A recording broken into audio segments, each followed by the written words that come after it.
PCC सभापति श्री भक्तचरण दास निर्देश क्रमे सारा जिले में जिला सभापति मानू नहीं मोदी सरकार जो 1400 कोटी टंका राम मंदिर ना रे लुंठन निजे आमर सब प्रधानमंत्री ट्रस्टी बोर्ड करथिले भल भल लोक नहीं करथिले दीर्घ दिन धरी आरएसएस आ बीजेपी वाला राम मंदिर ना रे राजनीति करी हजार हजार कोटी चांदा कलेक्शन करथिले से चांदा आज चोर नहीं जाउची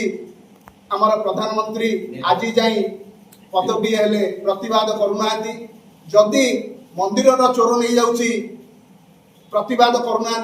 जदि देशर राजस्व क्षति हम बा देशर कार क्षति हम आके कौन करेंगे बीजेपी सरकार नरेंद्र मोदी निजर नैतिकता दृष्टि आ उपरे कहवा कथा आउ ट्रस्ट बोर्ड भांगिकी सर्वदलीय बा ज्ञानी मानी लोक ऋषि मुनि ऋषि मानू नहीं ट्रस्ट बोर्ड करवा कथा आमे कहवाक चाहूँ यही ट्रस्ट बोर्ड भंगा जाऊ सर्वदलीय बैठक करी यही ट्रस्ट बोर्ड करा जाऊ यही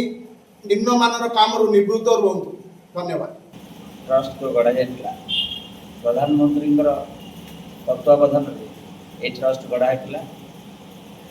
ये जो प्रकार लुट है आप समस्त जानते यापाई ट्रस्ट बोर्ड चंपत राय अनिल मिश्र ये समस्त दायी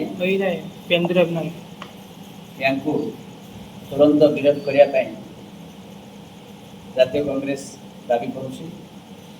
जतक दुर्नीति है जतक लुट है समस्त चोरी है बीजेपी आरएसएस विश्व हिंदू परिषद 3 दशंधि धरी एमाने सब कलेक्शन करथिले एमानकर मुखा खोली ए सबुर फोरेंसिक ऑडिट दरकार केते आदाय है केते जगह कारबार है केते बिक्री होती केते लुट है सब प्रकार फोरेंसिक ऑडिट जदि करा जिवो ताले सब निर्मल भाव निरपेक्ष हम एथिपाई कांग्रेस दल बराबर आहरी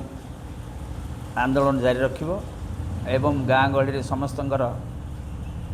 ये समस्तंकर बीजेपी आरएसएस मेंट और विश्व हिंदू परिषदर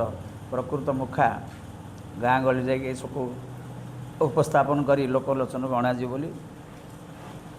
आमे प्रस्तुति आरंभ करछु।